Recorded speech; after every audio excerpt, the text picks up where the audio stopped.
Pues lo tienen ustedes, las dos caras de la moneda, incluso los congresistas que apoyan al gobierno están diciendo, ¿para qué seguimos sentados si el 60% del Estado Mayor Central de las FARC, que no es otra cosa que las mismas FARC que no se acogieron el proceso de paz, no están en la mesa? ¿Para qué seguir en la mesa? Sobre todo cuando ya hay niños de 5, de 8 años, heridos muy graves en una clínica, debatiéndose entre la vida y la muerte, casas de civiles, personas que han construido su patrimonio durante 40 años destruidos.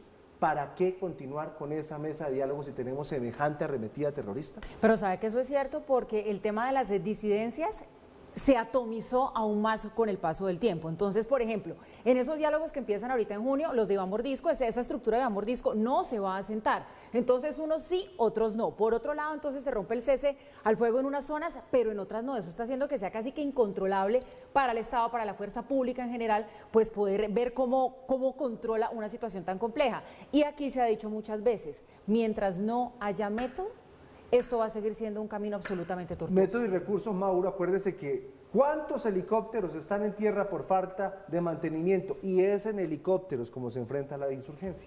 Los famosos MI-17 que lamentablemente hemos tenido que reseñar en este noticiero, malas nuevas sobre esos helicópteros. Más de la mitad de la flotilla de helicópteros en tierra por falta de repuestos y no es culpa del gobierno o de las empresas rusas, es culpa del gobierno nacional.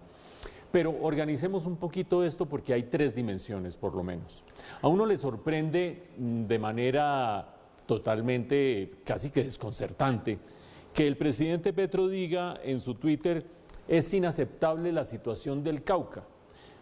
Yo lo que recuerdo es que uno usa la expresión inaceptable y dice que algo es inaceptable cuando uno no le puede aceptar a otra persona o a otro actor de quien depende lo que está sucediendo, que esté sucediendo lo que está pasando. Es decir, es inaceptable que usted haga tal cosa, es inaceptable que los otros hagan.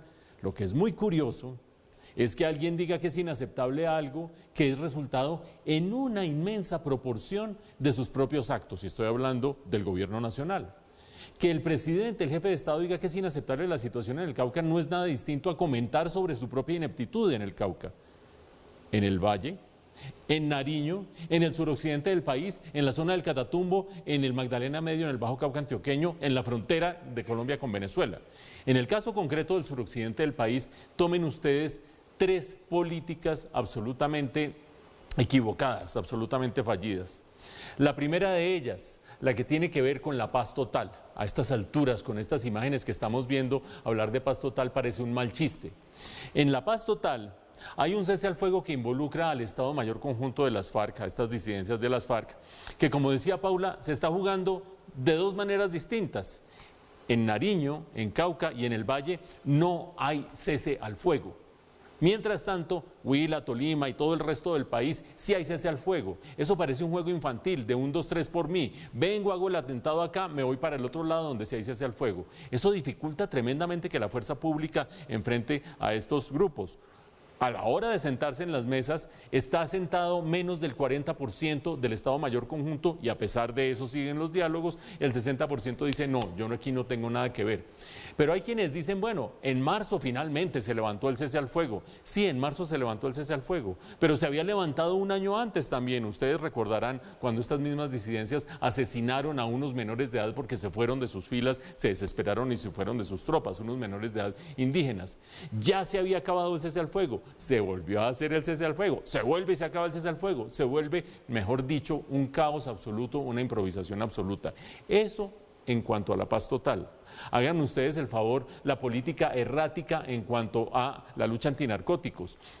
Las metas de erradicación de cultivos han sido míseras, no se han alcanzado, son metas bastante ridículas, y es cierto que hay que proteger al campesinado, que es el que en últimas paga los platos rotos en toda esta guerra, pero ahí detrásito, a pocos metros del campesinado, está el que lo obliga a cultivar, está el que recoge los cultivos, está el que hace negocio con esto, y parece que el gobierno no supiera que en medio de los ceses al fuego lo que sucede es que prospera el negocio, se fortalecen los actores al margen de la ley y ese fortalecimiento termina desafiando al Estado.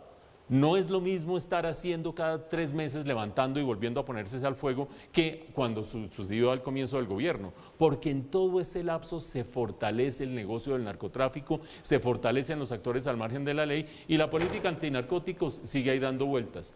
Y una última consideración, la que tiene que ver con el debilitamiento de la fuerza pública. Hay instrucciones erráticas. En este momento vamos a ver en unos minutos el cambio en el comandante del ejército que ha dado el gobierno nacional. Hay instrucciones erráticas, pero también hay falta de atención, falta de rigor a la hora de ejecutar los recursos. Poníamos el ejemplo de los helicópteros, poníamos el ejemplo, si ustedes quieren, y lo vamos a ver en unos minutos, de las municiones robadas de la base de Tolemaide y de la base de La Guajira. Mejor dicho, caos por las 3 políticas: antinarcóticos, la paz total y el fortalecimiento de la fuerza pública. Y en esas condiciones, el jefe del Estado dice: ¿es inaceptable la situación en el Cauca? Eso también parece un mal chiste.